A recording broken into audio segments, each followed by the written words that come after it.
Masih belum. Oh, susah banget nih.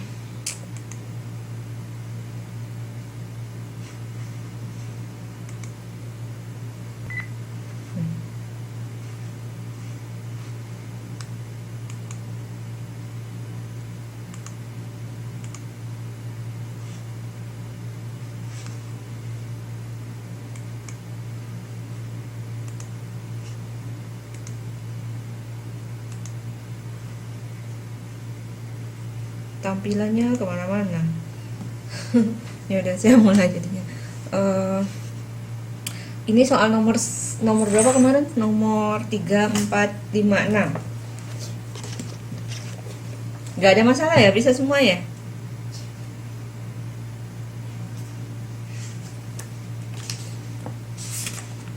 Hmm, sebenarnya saya juga bingung juga ya, karena jawabannya ada yang beda gitu. Seharusnya sih 201, tapi dikunci jawabannya 210.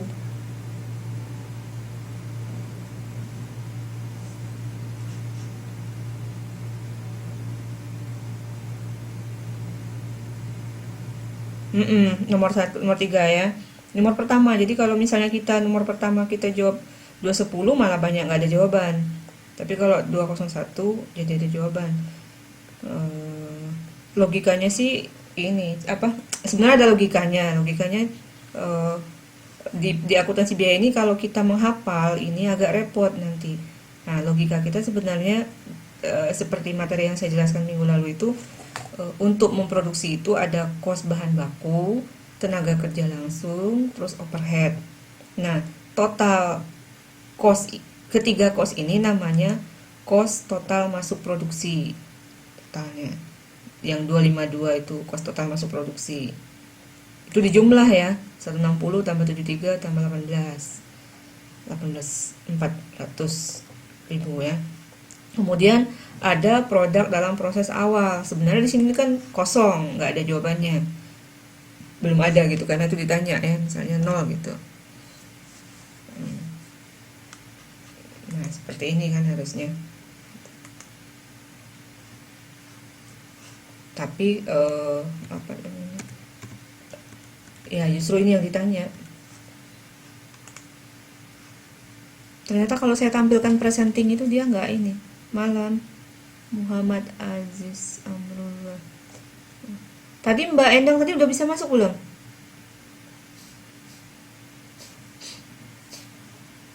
Jadi angka 252 itu asalnya dari nomor mana dulu? Dari cost produk awal. 201 ya ini. Aduh, 201 itu asalnya dari 3, 4, 5, 6. Dari 453 dikurang 252. Cost produksi selama periode. Diketahuinya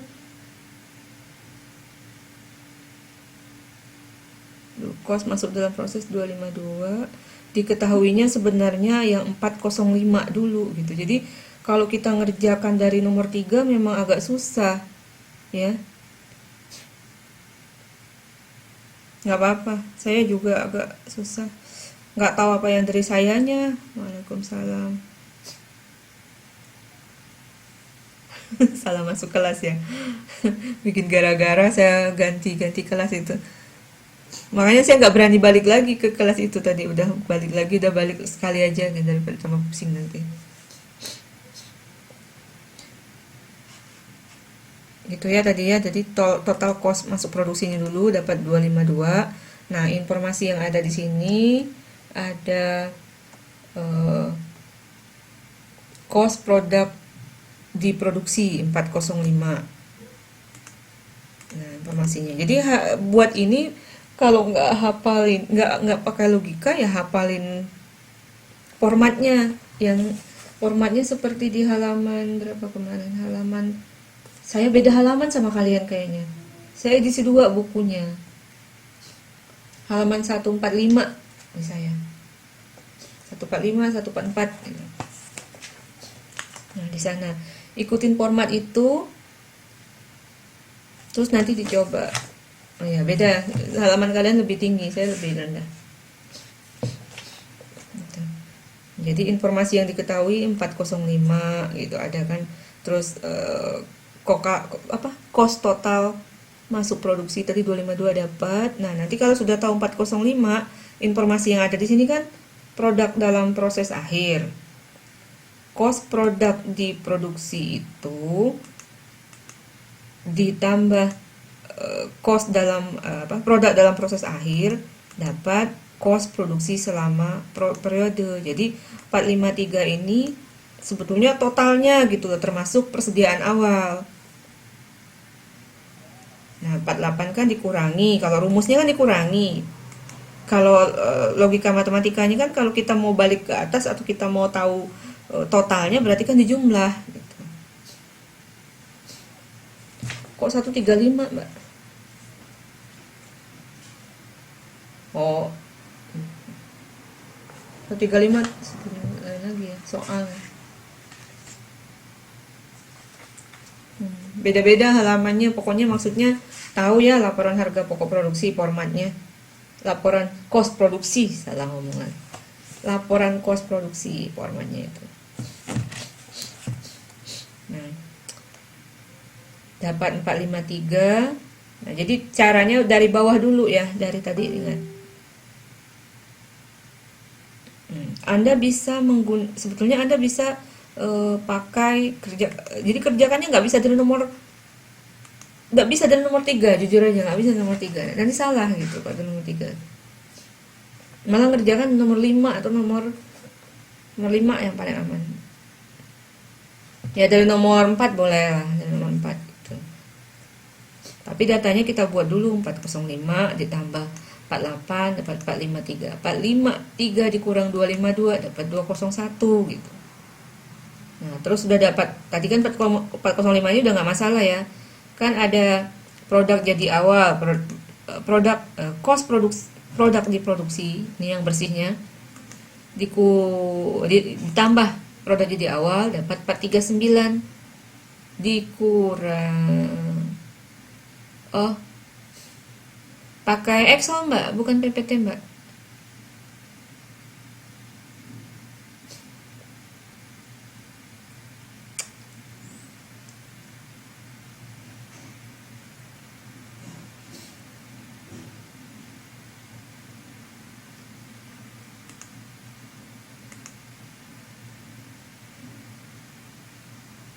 Gambarnya hilang. Saya pakai Excel. Excelnya kelihatan nggak?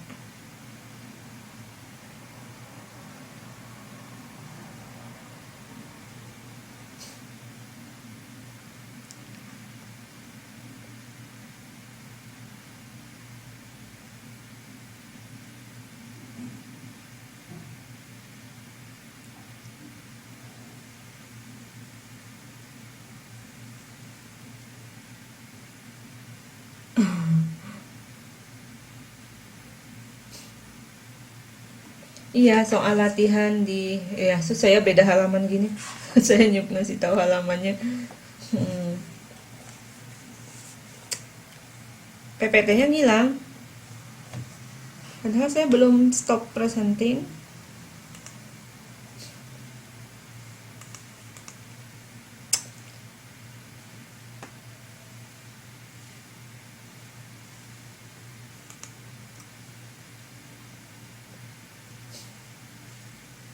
Sekarang masih kelihatan? Bentar. Nah, sekarang lihat lagi.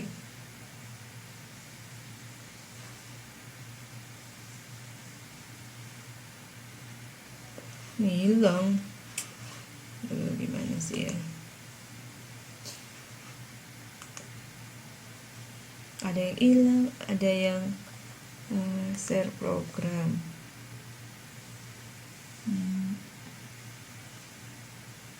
Belum, sekarang hitam benar karena saya lagi ulangi. Bentar ya. Lambat sekali jadinya komputer saya.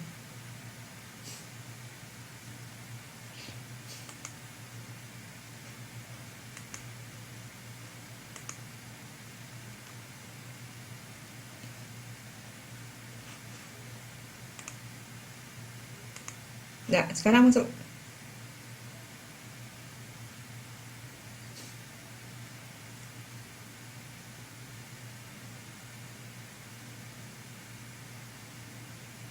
Iya, memang susah. Oke, sekarang udah ya. Jadi di mana tadi?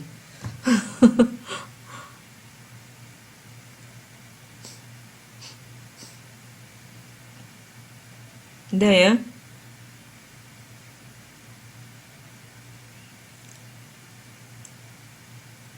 Nah, yang kita pelajari membuat ini sebenarnya ini ya nantinya yang kita pelajari di bab ini di buku ini sebetulnya hanya di depan ya, yang depan ini. Pokoknya untuk masuk ke cost total masuk produksi sampai ke cost produk terjual. Kalau penjualan, cost laba kotor itu sebetulnya. Nah, sekarang ada suara.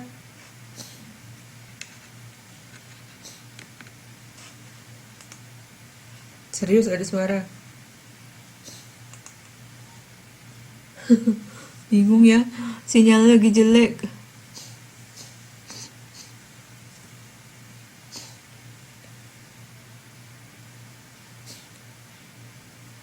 Oke, ada pertanyaan nggak nih? Sampai cost produk terjual dulu, nomor 5. Kalau nomor 6 nanti aja. Ulangi aja mbak, kalau bisa masuk suara hilang. Mbak Rita putus-putus. Emang Ciayi kayaknya parah deh. Gara-gara ini ada sambungan di mana gitu. Di online apa mana gitu, jadi kemana-mana.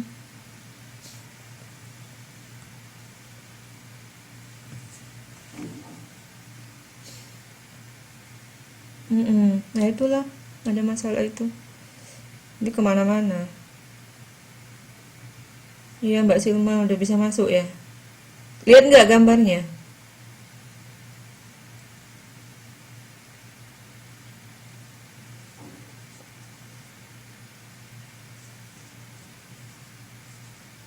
Ada pertanyaan dulu sampai nomor 345 tadi.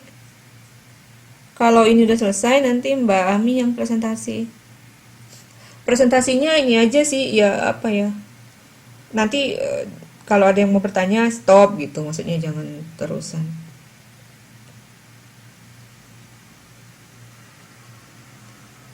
Ya jangan ngebut, nanti presentasi terus nggak ngerti juga kan, susah juga.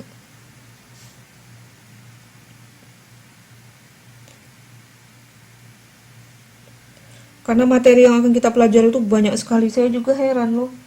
Saya ngajar di Poltek tuh cuma 6 apa 7 bab aja. Itu pun pertemuannya seminggu tuh 6 jam. Di sini seminggu cuma 2 jam. 9 bab. Gimana cara ngajarin? Saya pusing sebenarnya. Terlalu banyak materinya. Ternyata UT itu banyak kali materinya. Harus belajar benar kalian. Makanya kesempatan pas, ya kalau misal bertanya, ya kalau saya jujur kalau saya nyampain nggak akan kesampai. Maksudnya nggak akan kesampai itu, sampai sih sampai, tapi nggak ngerti apa untuk ngerti itu kalau nggak belajar sendiri, nggak yakin saya, karena banyak sekali. Ya hasilnya nggak maksimal, jadi benar-benar harus belajar sendiri. Ya, makanya saya pengennya sih kebanyakan latihan aja lah, bahas soal aja, daripada nanti saya kasih materi banyak-banyak juga percuma gitu. Biar baca aja terus kita yang nggak ngerti nanya terserah, mau SMS mau inbox terserah, mau telepon, karena di kelas nggak akan cukup.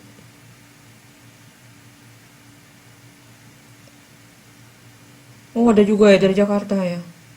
Banyak, berapa sih rata-rata ngambil mata kuliahnya?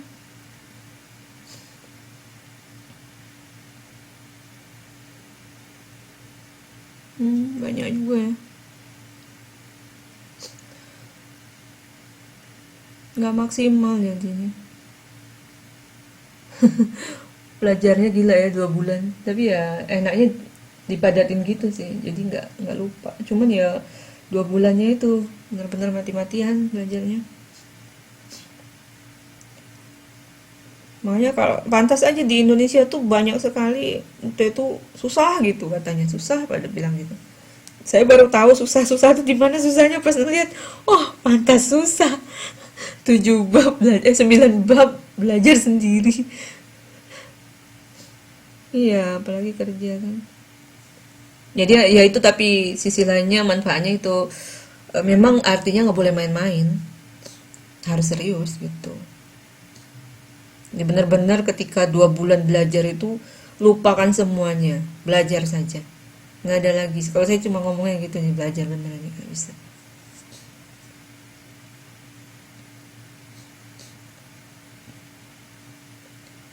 Saya tunggulah pertanyaannya ini, oke nggak ini?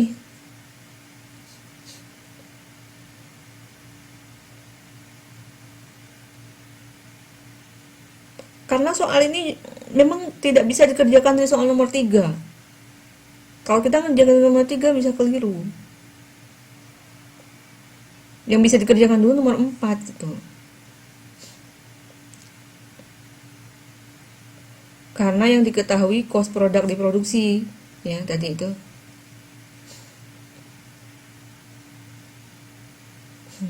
Terlalu banyak, muntah jadinya, keluar sendiri. Nggak masuk keluar kan, saking banyaknya.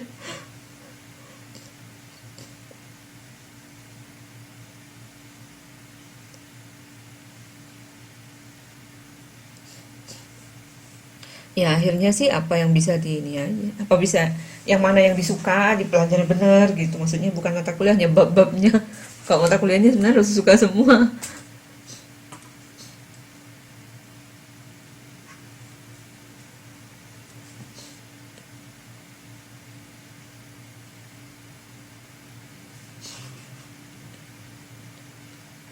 Terus yang nomor 6, nomor 6-nya data penjualan ada 780.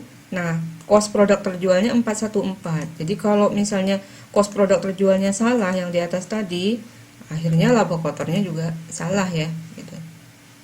Kalau soal kayak gini ya, dan masalah yang saya lihat di soal-soal UT ini, udah saya lihat soal-soal yang akuntansi biaya juga ya, rata-rata soalnya tuh berhubungan gitu. Soal misal 3 atau 4 soal,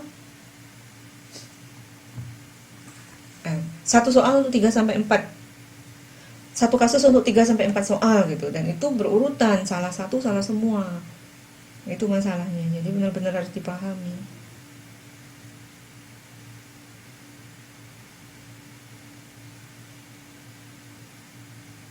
Oke, ada yang mau ditanya lagi nggak nih? Kalau enggak, saya lanjut ke Mbak Ami dulu presentasi sebentar.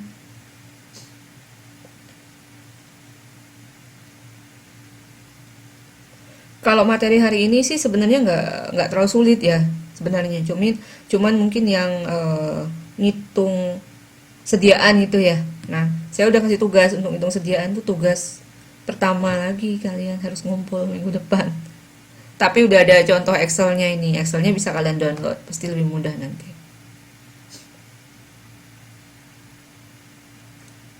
Atau dulu sudah pernah waktu belajar apa ya? Mungkin pernah belajar. Kalau biasanya di akuntansi pengantar tentang sediaan itu ada gitu itu materi itu.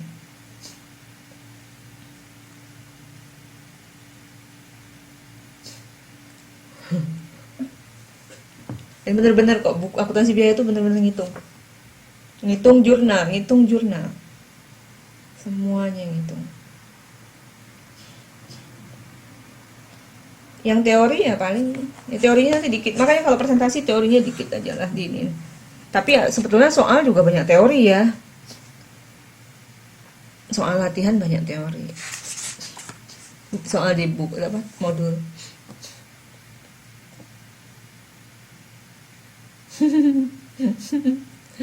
Ya, janganlah, yang penting dimengerti dulu.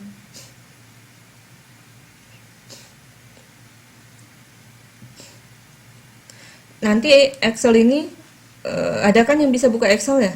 Nah, Excel ini nanti saya naikin di Facebook ya, di grup. Anda bisa download. Di sini juga ada sebenarnya kalau bisa download. Di kelas ini tadi saya naikin juga ini deh.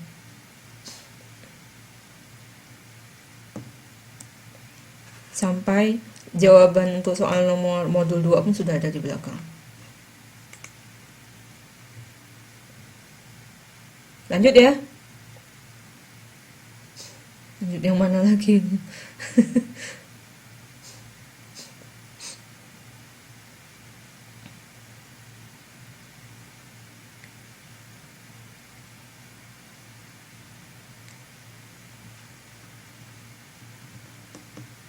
Bener nih, gak ada pertanyaan. Mbak Ami, mulai ya Mbak Ami ya.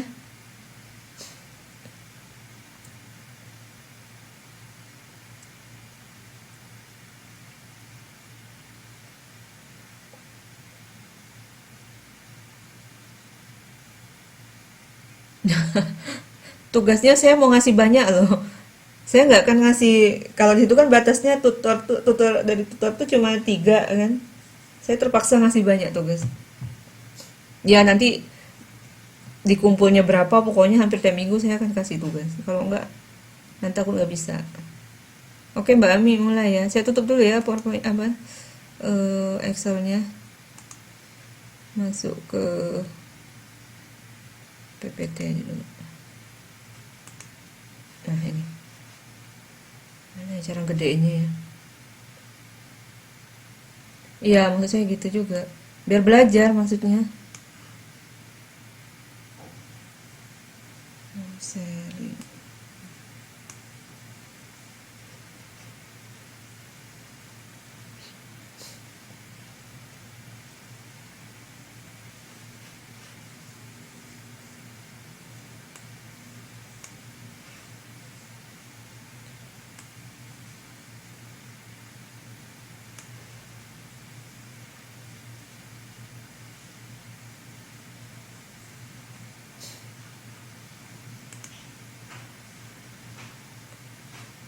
Oke Mbak Ami udah. Saya mood dulu ya.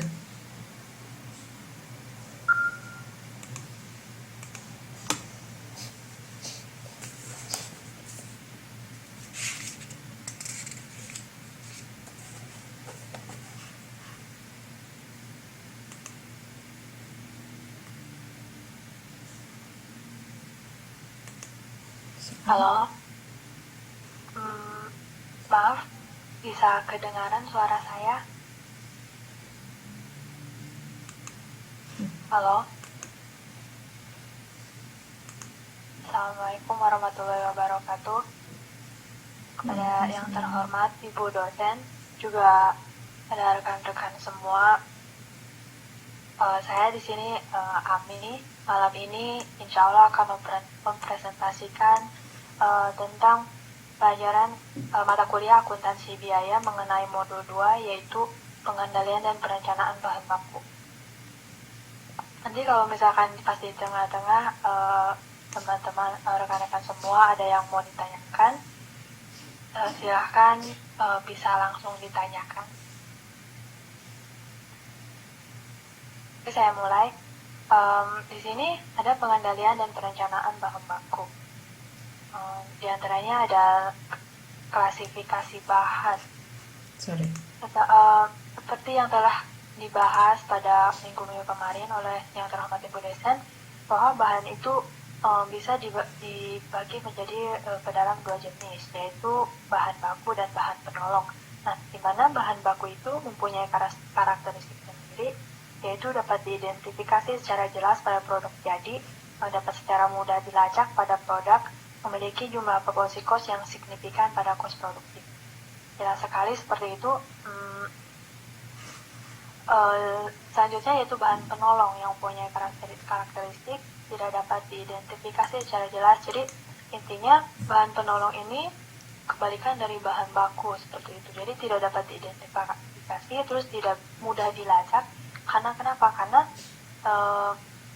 proporsi costnya itu tidak signifikan. Gitu. Jadi seperti yang telah dicontohkan pada minggu-minggu kemarin, bahkan misalkan pembuatan roti, bahan bakunya tepung, terigu, telur, seperti itu. Nah, bahan penolongnya misalkan ragi. Nah, terus di sini juga ada pengendalian, pengadaan, dan penggunaan bahan. Penerapan proses pengendalian yang memadai akan menjamin kesediaan pada tingkat minimum dan proses produksi yang lancar tanpa adanya hambatan. Maksudnya, suatu bahan dikatakan pengadaan bahan itu, penggunaan bahan itu harus ada pengendalian. Karena apa? Karena akan menjamin kesediaan pada tingkat minimum. Maksudnya di sini ada sediaan merupakan hasil pembelian bahan baku itu dan lain sebagainya. Lanjut, pengendalian pengadaan bahan. Dalam organisasi yang relatif besar, pembelian bahan dilakukan oleh Departemen Pembelian. Jadi pada suatu organisasi, pembelian bahan itu ada suatu lembaga atau ada suatu departemen yang khusus untuk misalkan satu perusahaan gitu kan. Tidak bisa misalkan sembarang karyawan atau sembarang orang mengadakan pembelian atas apa yang dibutuhkan oleh organisasi tersebut. Jadi ada lembaga tersendiri. Tetapi lembaga tersebut juga masih dalam naungan manajer. Nah, departemen pembelian ini mempunyai 4 tugas, diantaranya yaitu menerima permintaan pembelian dari seluruh departemen yang ada dalam perusahaan. Jadi misalkan departemen mana atau cabang mana atau unit mana yang membutuhkan suatu barang, misalkan barang baik itu barang bahan pokok atau maksudnya bahan baku atau bahan penolong yang dibutuhkan oleh organisasi tersebut, maka dia langsung melapor kepada departemen pembelian tersebut. Yang kedua, memelihara data terkait dengan pemasok, harga, dan schedule pengiriman. Yang ketiga, menyimpan dana mengirim surat order pembelian kepada pemasok. Dan yang keempat, mengirimkan tembusan surat order pembelian pada bagian penerimaan dan departemen akuntansi. Nah, itu merupakan tugas dari departemen pembelian. Selanjutnya, prosedur pengadaan bahan umumnya melalui tahapan. Jadi, pengadaan bahan itu ada tahapan-tahapannya. Tidak asal misalkan seperti kita memberi kepada retail, di mana kita butuh bahan, kita langsung bisa datang tanpa adanya dulu istilahnya komunikasi atau apa itu. Jadi pada organisasi besar atau perusahaan besar jelas sekali berbeda tentang pengadaan bahan tersebut. Di antaranya yang pertama, formulir kebutuhan bahan. Jadi harus adanya formulir. Bahkan untuk setiap produk, insinyur pabrik atau menentukan urutan-urutan atau tahapan-tahapan proses produksi. Nah, di sini setelah formulir kebutuhan bahan itu ada, lalu yang kedua tahapannya itu anggaran produksi. Nah, jika dalam formulir kebutuhan bahan hanya berisi informasi nama bahan dan kualitas, nah, jadi bedanya antara formulir kebutuhan bahan dengan anggaran produksi ini, bedanya formulir itu kalau misalkan di formulir pertama itu hanya berisi informasi nama dan bahan dan kualitas yang dibutuhkan. Misalkan membutuhkan barang, membutuhkan kayu misalkan, hanya seperti itu namanya, kayu atau lem misalkan gitu. Nah, pada anggaran produksi itu disertai dengan harganya.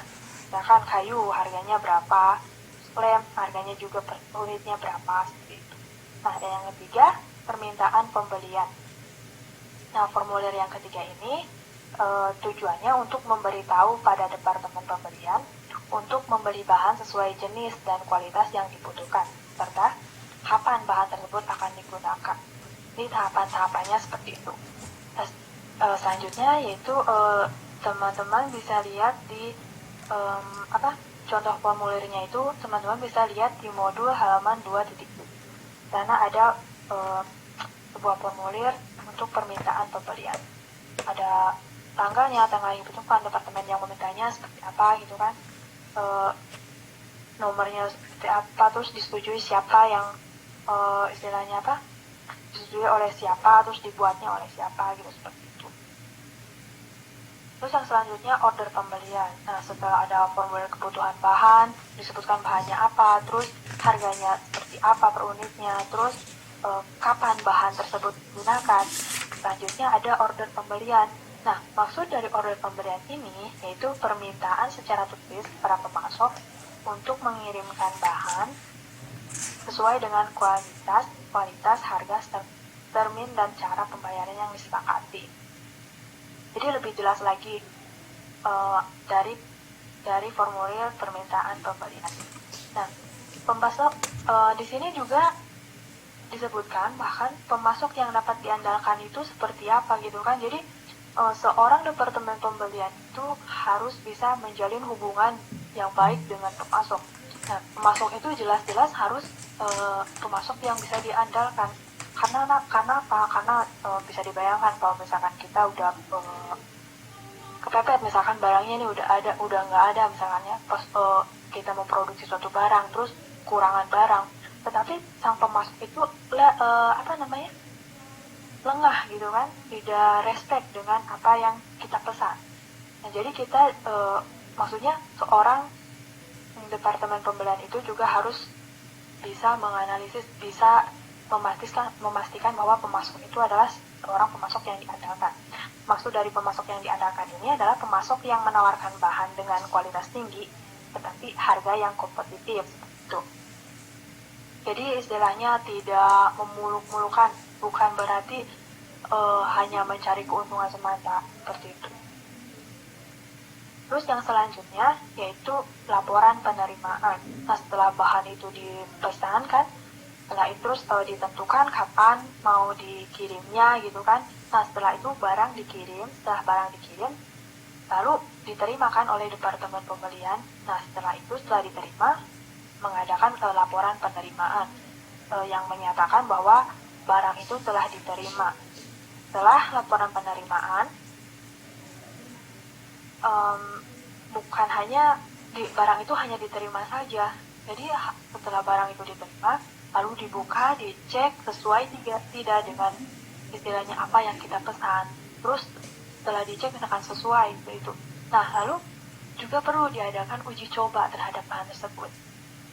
Kelayakannya seperti apa? Apakah pas gitu dengan apa yang kita harapkan, kita pesan itu barang itu. Mungkin ringkasan pengendalian dari pengadaan bahan tadi yang saya sebutkan, yang 5 tahap itu bisa dilihat pada modul halaman 2.10.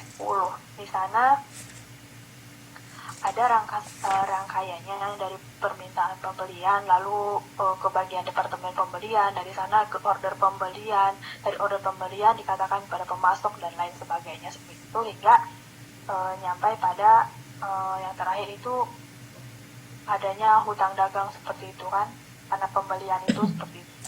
Nah, selanjutnya maaf ini PPT dari Bu dosennya hilang kalau di tempat saya. Hilang. Nggak tahu di tempat teman-teman yang Hilang lain. nggak? Tapi masih bisa kedengaran suara saya kan? Hilang ya? Ya. Bentar. Jadi oke, dilanjut. Kalau misalkan teman-teman tidak bisa melihat PPT juga, mohon maaf karena mungkin di sini saya juga tidak bisa menampilkan dan Bu dosen di sana juga mengalami satu gangguan. Fokus ke modul aja. Yang tadi saya terangkan itu ada di halaman 2.10. Oke, nyoba. Kalau misalkan teman-teman ada yang mau ditanyakan, langsung saja chatting, nanti saya langsung respon. Selanjutnya, bagian pengendalian penggunaan bahan. Yang pertama adalah permintaan bahan. Jadi seperti tadi, bedanya dengan tahapan yang tadi itu kan, yang tadi itu pengendalian pengadaan bahan. Maksudnya kan bahan itu mau diadakan. Kita kan udah kekurangan bahan seperti itu kan. Mau diadakannya dengan cara apa? Dengan cara pemesanan, terus ke pemasok sehingga diterima seperti tadi yang saya sebutkan 5 tahap. Nah, sekarang pengendalian penggunaan bahan itu diterima, lalu digunakan kan. Nah, pengendaliannya seperti apa? Yang pertama yaitu permintaan bahan atau materials requisition. Ini juga melakukan formulirnya atau dokumen ini merupakan dokumen yang digunakan oleh pabrik atau departemen produksi untuk meminta bahan yang dibutuhkan, seperti tadi. yang saya terangkan sebelumnya. Di sana ada juga retulnya seperti apa, terus misalkan bahan apa kan, misalkan bahan apa yang digunakan gitu kan, berapa kuantitasnya, berapa banyak gitu kan, terus cost unitnya per unitnya berapa, misalkan kita membutuhkan 3 batang kayu misalkan, 3 batang kayu kuantitasnya deskripsinya itu kayu jati misalkan. Nah, cost unitnya itu satu batangnya itu misalkan 3.000. Nah, totalnya berapa? Berarti 3 kali 3 9.000. Nah, seperti itu. Atau mungkin teman-teman bisa lihat di halaman 2.11 itu mengandaikan dengan tepung terigu seperti itu. Nah, selanjutnya yaitu kartu bahan. Kartu bahan atau materials record card. Maksudnya yaitu kartu sediaan, mencatat setiap penerimaan dan pengeluaran bahan serta berfungsi sebagai catatan sediaan perpetual. Maksudnya di sini lebih rinci lagi dari formulir permintaan bahan yang tadi. Jadi itu ada 2 tahap. Selanjutnya mungkin ada dari teman-teman yang kurang jelas karena saya menerangkan terlalu cepat, atau mungkin dilanjut dulu.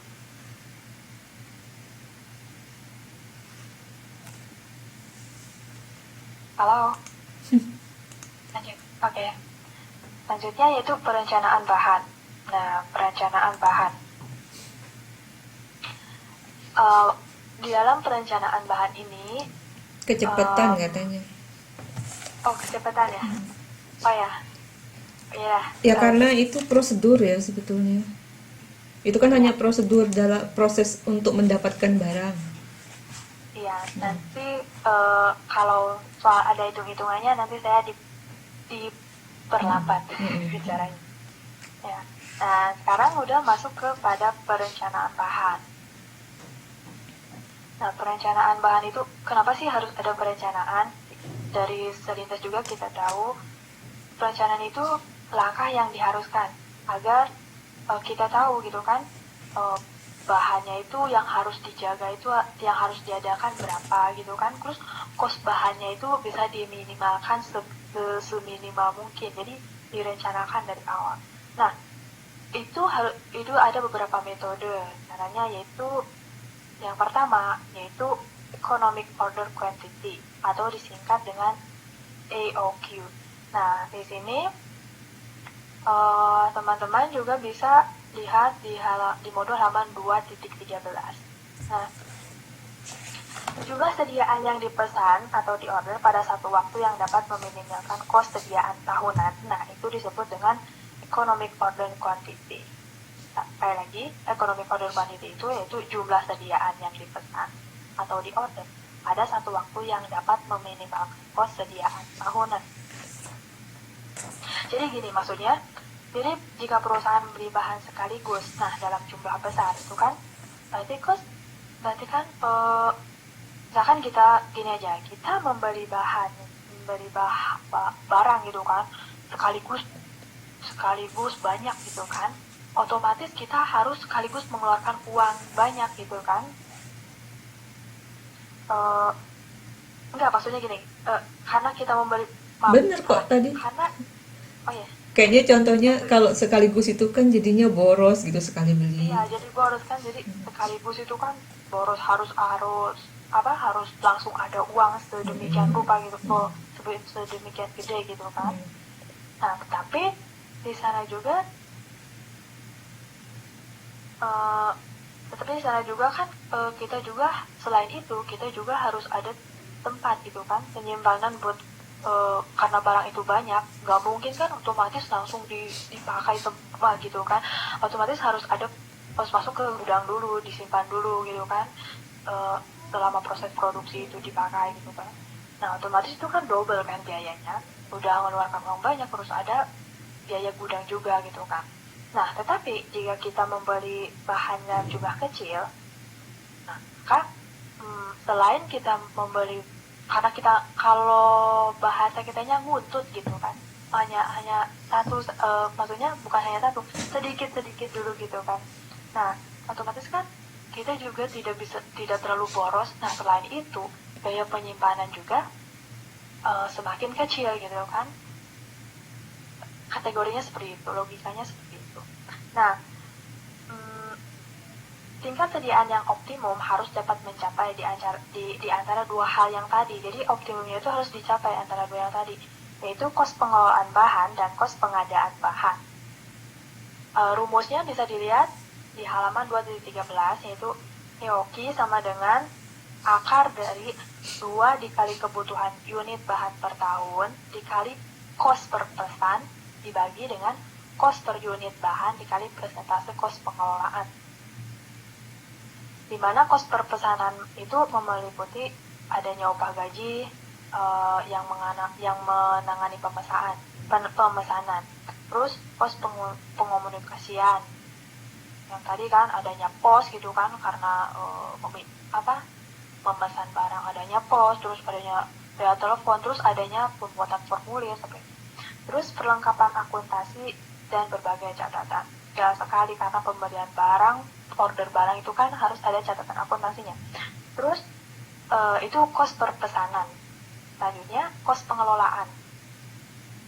Kos pengelolaan itu terdiri dari penyimpanan dan penanganan. Dari tadi ada pengudangan, terus penanganannya seperti apa. Terus adanya bunga, adanya asuransi, adanya pajak, bangunan gudang karena dia disimpan gitu kan, seperti tadi yang saya jelaskan. Rugi akibat pencurian, kerusakan, keusangan bahan, jelas sekali karena membeli sekaligus banyak gitu kan, terus ditaruh di gudang, pasti kan lama gitu kan, disimpan lama karena proses produksi itu pelan-pelan gitu kan, seperti itu, nggak sekaligus digunakan. Otomatis kan barang yang ditimbun juga terlalu lama gitu kan, adanya yang rusak karena kelamaan disimpan, adanya yang usang, akibatnya kan rugi gitu, nggak bisa dipakai. Nah, terus catatan dan bahan habis pakai terkait pengelolaan persediaan. Nah, contohnya di sini, misalkan di modul itu kan diasumsikan kebutuhan bahan per unit per tahun sebanyak 2.400. Nah, kita tahu 2.400 berarti kan kebutuhan unit bahan per tahun kan. Nah, kos per unitnya adalah Rp750. Berarti yang Rp750 itu kos per unit. Kos per unit bahan. Nah, terus kos per pesanannya yaitu 20.000 dan kos pengelolaan bahan yaitu 20%. Maka besarnya EOQ seperti tadi dilihat rumusnya di atas, yaitu economic order quantity, tinggal dimasukkan saja ke rumus. Angka 2 ini dari rumus kan 2, terus 2.400 itu kebutuhan unit bahan per tahun, terus dikali 20.000 itu kos per pesan. Nah, itu dibagi 750 ini merupakan kos per unit bahan dikali 20%. 20% itu pengelolaan bahan, kos pengelolaan bahan. Di sini disimpulkan 2 dikali 2.400 dikali 20.000 itu hasilnya 96 juta dibagi 750 dikali 20% itu hasilnya 150. Berarti 96 juta dibagi 150 itu hasilnya 640.000, lalu diakarkan. Akar dari 640.000 adalah 800. Jadi jumlah economic order quantity-nya yaitu 800. Selanjutnya rumus economic order quantity dan jumlah produksi optimal. Nah, jadi dari rumus yang di atas tadi juga dapat dimodifikasi untuk menghitung berapa banyak unit yang harus diproduksi sekali berjalan proses. Jadi gini, itu kan udah tahu kan, misalkan berapa unit economic order quantity-nya. Nah, sekarang kita ingin mengetahui gitu kan, kira-kira barang yang harus diproduksi itu selama berjalannya produksi itu berapa unit, seperti itu maksudnya. Nah, caranya dari rumus yang tadi dimodifikasi ya, seperti di bawahnya itu 2 kali kebutuhan unit bahan per tahun sama kan dikali cost setup. Nah, maksud cost setup di sini Kok mati?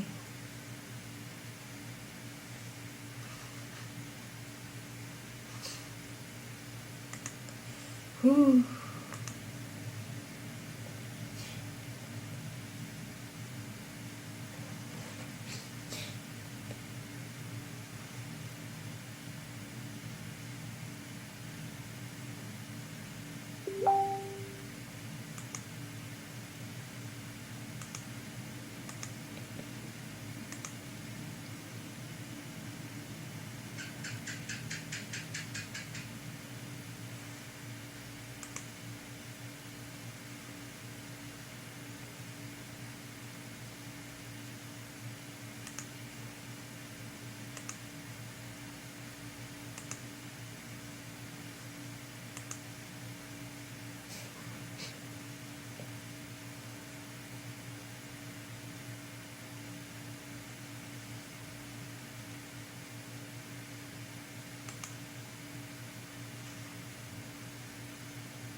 atau saya kecepatan karena saya rasa ini hanya menyesuaikan dengan rumus yang tadi begitu. Maaf ya, saya yang Menyesuaikan dengan rumus yang telah ada, Mas. sekali. Seperti itu. Ya harus ingat ya, karena kebanyakan sih termasuk saya gitu kan, kalau mengerjakan soal yang ada akarnya itu hanya sampai jumlah akhirnya saja. Loh, kok nggak ada jawabannya gitu kan, padahal itu ada akarnya gitu. Oh iya, diakarkan, ketemu jawabannya.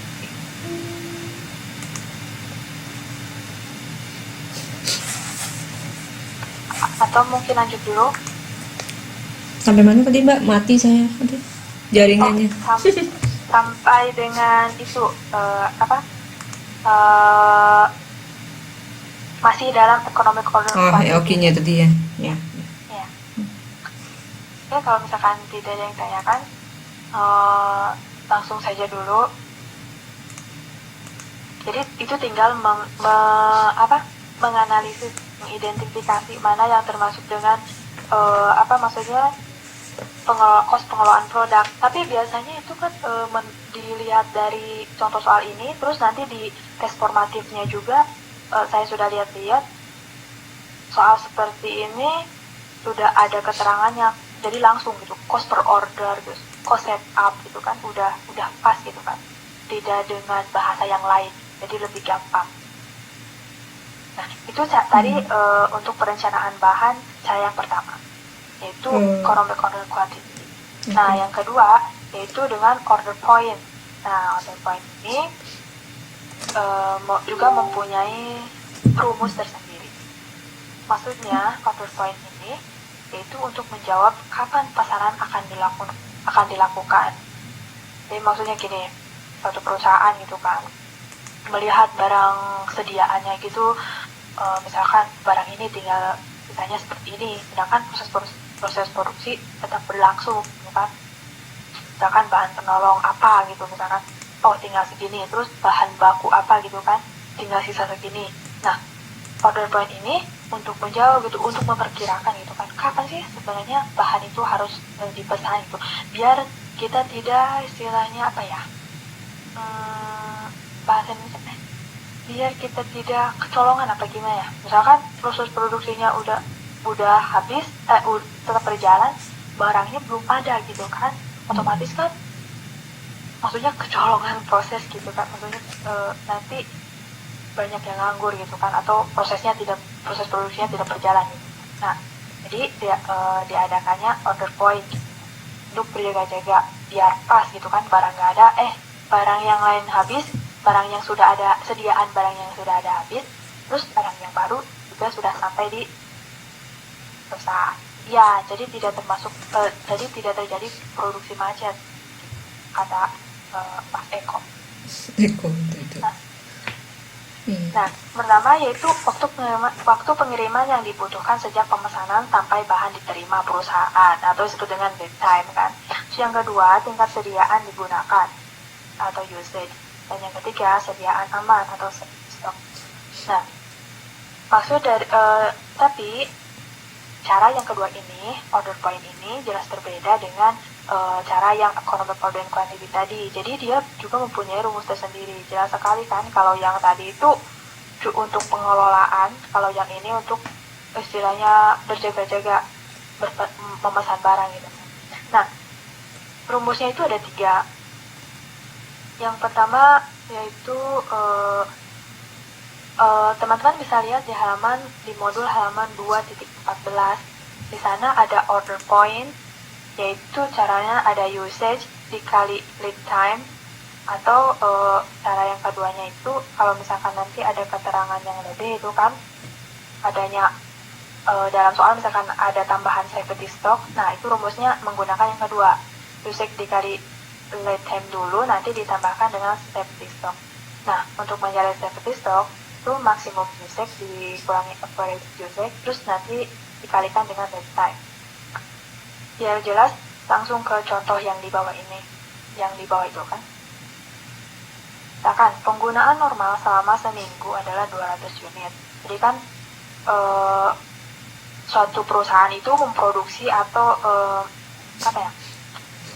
Nggak bisa. PPT-nya lagi nggak bisa, Mbak. Ya, PPT-nya Nggak bisa. Saya lagi nggak bisa naikin. Ini aja mati-mati terus. Teman-teman saya di sini juga udah pada mati semua internetnya. Jadi dilihat di modul aja. Halaman 2.14. Nah, itu kan penggunaan normal selama seminggu adalah 200 unit. Jadi dalam ada normal itu kan 200 unit satu minggu gitu kan, per minggu. Nah, lead time-nya selama 4 minggu. Terus safety stock-nya itu sediaan amannya itu 1.200. Nah, maka order point-nya itu berapa gitu kan? Karena di sini coba ya teman-teman, antara mungkin ada yang bingung, antara ini order point kan ada 2 kan rumusnya, ada order point yang pertama, ada order point yang kedua dari rumus yang 3 itu. Nah, gimana kita cara menentukan pakai rumus yang mana ini gitu kan? Nah, tinggal lihat soalnya gitu kan, di soal itu ada keterangannya apa saja gitu kan. Nah, di soal ini kan ada penggunaan normal gitu kan, adanya penggunaan normal gitu kan, atau usage-nya itu kan ada usage, ada lead time, terus ada safety stock. Berarti kan ada 3 kan. Kalau yang pertama itu kan cuma ada usage dan lead time aja kan, berarti nggak mungkin pakai yang pertama karena ini ada safety stock-nya. Maka kita gunakan rumus yang kedua. Jadi rumusnya itu usage dikalikan dengan lead time-nya, terus nanti hasilnya ditambahkan dengan safety stock. Karena di sini ada keterangannya safety stock. Tinggal dimasukkan saja. Usage-nya berapa? 200 unit kan? Penggunaan normal. Penggunaan itu kan usage. Terus dikalikan dengan lead time-nya selama 4 minggu. Jadi dikali 4. 200 dikali 4. Ditambah dengan safety stock-nya itu 1.200. Jadi hasilnya 2000 unit. Seperti itu. Nah, kalau misalkan ada soal yang lain, tapi tidak ada keterangan safety stocknya, misalkan penggunaan uang selama seminggu adalah 200 unit, dan time-nya selama 4 minggu, maka order point-nya, nah, berarti kan nggak ada kata safety stock-nya, nanti kita sudah jelas, kita gunakan rumus yang pertama.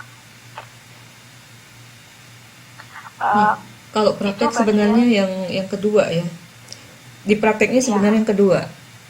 Bagusnya ada safety stock maksudnya. Kalau nggak ada safety stock kan takutnya nanti barangnya nggak datang, bahaya Ya, gitu nanti maksudnya. adanya macet, produksi macet. Ya, itu makanya lebih baik. Sebetulnya yang paling bagus rumus kedua gitu. Tapi kalau ujian ya lihat-lihat gitu maksudnya. Kalau realnya yang kedua bagusnya. Ya lanjut. Itu bagian modul pertama, bagian subbab pertama. Atau mau diskusi dulu yang ini kira-kira ada yang mau dibahas teman-teman. Tadi yang merasa kecepatan sebelum lanjut ke bagian sediaan. Yang kedua sediaan udah bisa belum Mbak? Yang ngitung perpetualnya. Yang kedua. Yang kedua maksudnya? Yang perpetual, yang bagian 2 maksud saya. Kan ada ngitung metode. Subbab 2 gitu. MTKP itu udah pernah? Yang mana ya? Yang kolom-kolom. Oh, yang kolom-kolom itu pernah dibahas sih dulu. Dulu kan udah pernah ya, pasti udah pernah. Iya. Nggak apa kalau udah pernah. Mungkin pada teman-teman tadi ada yang bilang 1-2 orang saya menerangkannya kecepatan. Mungkin ada yang mau ditanyakan atau agak sedikit masih gimana, merasa rumit. Ayo kita belajar bersama. Lanjut. Lanjut. Oke, kalau lanjut langsung ke subbab 2, yaitu mengenai akuntansi bahan. Nah, di sini mungkin kebanyakan jurnal ya, Bu? Enggak sih, cuman ini dia menghitungnya aja. Ya. Ya jurnalnya kalau barang datang beli gitu, masuk kemana gitu aja Pak. Ya. Nah, di sini ada kos pemperolehan bahan. Ada yang dikatakan dengan kos sediaan bahan. Nah, maksudnya yaitu kos yang digunakan oleh perusahaan untuk mengadakan bahan dan menyimpannya di gudang. Jadi kos sediaan itu kos yang digunakan oleh perusahaan untuk mengadakan bahan dan menyimpannya di gudang. Jadi untuk persediaan maksudnya seperti itu. Nah, ada juga yang dikatakan dengan kos bahan. Ada sediaan kos bahan. Ada kos sediaan bahan dan ada kos bahan. Bedanya kalau kos bahan itu kos yang dibebankan ke produk saat bahan digunakan dalam proses produk. Kalau teman-teman masih bingung, biasanya gini aja, logikanya seperti ini. Kos sediaan bahan kan dari katanya juga udah berbeda dari kos sediaan bahan dengan kos bahan. Jadi kos bahan itu kos yang dibebankan, maksudnya kan selama proses produksi itu berjalan gitu kan. Misalkan adanya pembelian seperti itu kan. Nah, kalau sediaan itu ya yang disediakan persediaan. Nah, kos sediaan bahan dapat terdiri atas harga beli ditambah biaya angkut pembelian bahan dikurangi potongan dan return pembelian bahan. Sekali lagi, kos sediaan itu ini juga bisa dikatakan rumus ya. Jadi kos sediaan itu harga beli ditambah biaya angkut dikurangi potongan pembelian. Jadi kan biaya gitu kan, termasuk biaya gitu kan, harga beli dan biaya angkut. Nanti potongan pembeliannya berapa. Nah, langsung saja ke contoh di sana di halaman 2.20 ada contohnya di sini TV Aneka. TV Aneka membeli tepung terigu sebanyak 200 kg. Nah, berarti kan 200 kg itu merupakan pembelian kan, harga beli kan. Nah, Terus harga per kilogramnya itu 5.500, berarti kan harganya kan yang 200 itu kuantitinya, maksudnya jumlahnya itu kan. Terus harganya itu 1 kilo itu 5.500. Nah, oleh karena pembelian dalam jumlah besar, berarti kan 200 kg kan banyak gitu kan. Berarti kan karena dalam pemberian besar, TV tersebut mendapatkan potongan sebanyak 3%. Nah, selain itu, TV Aneka dibebani biaya angkut sebesar 50.000. Jadi di TV Aneka ini membeli tepung dengan jumlah banyak, karena dengan jumlah banyak dia mempunyai potongan 3%, tapi dia juga kan biaya angkut gitu kan, biaya pesanannya itu kan, biaya pengantarannya maksudnya, itu kan dibebankan 50.000. Maka berapakah kos perolehan bahan baku tersebut? Jadi sama seperti tadi, itu kan udah ada rumusnya kan, harga beli ditambah biaya angkut dikurangi potongan pembelian. Harga belinya kan tadi 5.500 kan, terus jumlahnya itu kan 200 kan, 200 kg kan yang dibeli, tadi kan itu dikalikan. Terus nanti ditambah dengan biaya angkutnya, tadi kan berapa? Tadi 50.000. Bahkan terus nanti karena dia membeli banyak, dia akan mendapat potongan 3% per kilogram kan. Nah, jadi dijumlahkan 200 kg 200 dikali 5.500 hasilnya 1.100.000, ditambah dengan biaya angkut 50.000 dikurangi dengan 100 kg dikali 5.000 yang itu 1.100.000 dikali dengan 3% itu hasilnya 33.000. Yang ditambahkan aja 1.100.000 ditambah 50.000 nanti dikurangi dengan 33.000. Hasil akhirnya 1.117.000. Jadi sama seperti tadi, kita tinggal menganalisis, tinggal mengidentifikasi dari soal tersebut mana yang disebut dengan harga beli, terus mana yang disebut dengan kuantitasnya berapa gitu kan, terus biaya angkutnya berapa, terus dia mendapat potongan pembelian berapa. Nanti tinggal dimasukkan saja kepada rumus. Jadi yang ini rumus kos perolehan bahan itu harga beli ditambah biaya angkut dikurangi potongan pembelian. Nanti tinggal dimasukkan saja ke rumus. Nanti dikalkulasikan ketemu dengan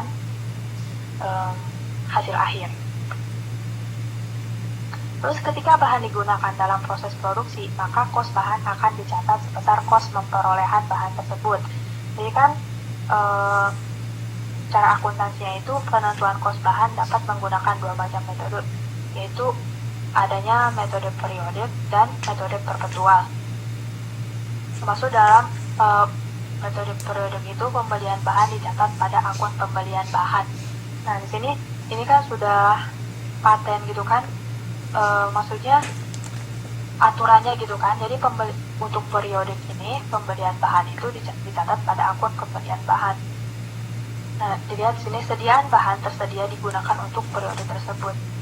Contohnya seperti ini, misalkan sediaan bahan awal apa kan ditambah dengan pembelian, itu hasilnya merupakan bahan tersedia digunakan. Jadi bahan tersedia digunakan itu, dengan kata lain, bahan tersedia digunakan itu proses dari sediaan bahan awal ditambah dengan pembelian. Nah, lalu nanti bahan tersedia digunakan dikurangi dengan sediaan bahan akhir, nanti ketemu yang disebut dengan kos bahan digunakan dalam produksi.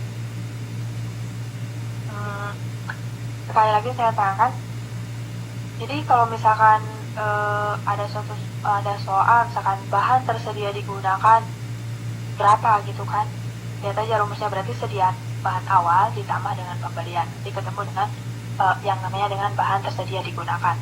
Nah, kalau misalkan ditanyakan kos bahan digunakan dalam produksi, itu rumusnya berarti yang atas. Jadi bahan tersedia digunakan dikurangi dengan sediaan bahan akhir. Nah, itu yaitu kos bahan digunakan dalam produksi. Seperti itu. Jadi seperti jurnal, seperti apa ya, maksudnya seperti ini, rumus seperti ini, seperti tadi yang Bu dosen singgung di apa jawaban soal yang tadi. Biasanya lebih enak itu di apa, dilihat dari bawah dulu gitu kan, nanti ketemu jawabannya. Ya, tergantung soal sih. Ya tergantung soal. Kalau soal tanya yang bawah susah juga. Oke. Ini kan udah minggu lalu ya, udah kita bahas kemarin ya, metode Brodick. Ya, perpetual. Terus yang kedua yaitu metode perpetual. Nah, di sini penentuan kos bahan dapat ditentukan kapan saja dan tidak harus pada akhir periode. Dan juga perpetual. Maka aliran masuk dan keluar bahan dari gudang harus betul-betul dicatat cermat dengan menggunakan kartu catatan sediaan bagaimana yang cuma seperti di bawah ini. Nah, teman-teman bisa lihat kartu catatan sediaan bahan contohnya itu ada di modul halaman 2.22 kan, karena dia tidak tidak periodik gitu kan, kapan saja dia membeli harus dicatat gitu kan, kapan dia mengeluarkan dari gudang dari dicatat, jadi seperti itu kan. Nah, jadi maksudnya itu ketika terjadi pembelian bahan, maka pembelian tersebut akan dicatat. Pembelian itu kan dicatatnya di sebelah debit kan, dan dicatat pada akun sediaan bahan. Nah, jika terdapat sediaan bahan awal, maka saldo ini akan dicatat di debit juga dan pada akun yang sama. Itu kan, pada akun sediaan bahan juga, yaitu sediaan bahan. Saat bahan dikeluarkan dan digunakan dalam proses produksi, maka akun sediaan bahan akan dikredit. Jadi intinya akun sediaan bahan dibeli catat di debit bagi bagian sediaan bahan. Begitu juga kalau adanya sediaan bahan awal itu kan, karena adanya pembelian berarti adanya bahan sediaan awal, itu dicatatnya di bagian debit sediaan bahan. Nah, kalau misalkan kita mengeluarkan barang, misalkan barang tersebut dikeluarkan untuk proses produksi, itu kan dicatatnya di sebelah kredit. Namun metode ini ada baiknya. Kenapa? Karena memberikan pengendalian dan informasi yang lebih baik. Jelas sekali kan, karena ini lebih cermat dari metode periodik kan, di mana ada transaksi langsung dicatat seperti itu kan. Namun metode ini lebih kompleks, terutama jika bahan dibeli dengan kos perolehan yang berbeda-beda kan, muncul masalah, mungkin akan lebih ribet seperti itu ya. Nah, untuk menentukan besaran kos yang akan dibebankan digunakan 3 cara, yaitu dengan cara masuk pertama keluar pertama atau disebut dengan MTKP, dan masuk terakhir keluar pertama MTKP, dan rata-rata berbobot. Dari kata-kata ini sedikit ada gambaran mungkin maksud dari masuk pertama keluar pertama itu. Intinya gini, contohnya gini kan, misalkan pada modul halaman 2.23 ini kan ada satu laporan gitu kan, pada bulan April ada tanggal 1 saldonya 1000 unit dan lain sebagainya kan. Nah, atau tanggal 10 digunakan berapa, terus dibelinya seperti apa gitu kan, ada laporan seperti ini gitu kan. Jadi kan ada yang digunakan, ada yang dibeli, ada yang digunakan, ada yang dibeli gitu kan, seperti itu. Ada yang masuk, ada yang keluar, maksudnya seperti itu. Nah, kita bahas satu-satu. Yang pertama itu masuk pertama keluar pertama, atau dalam bahasa Inggrisnya first in first out.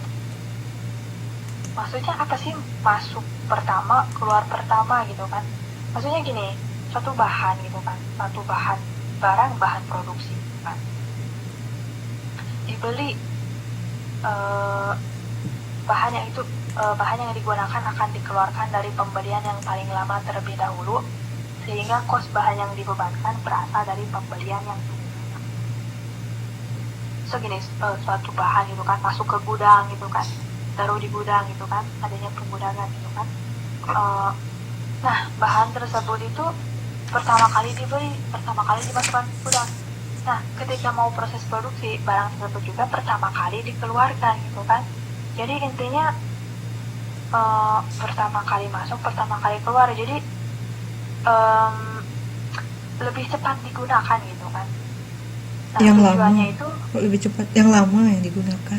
yang lama yang digunakan iya. Maksudnya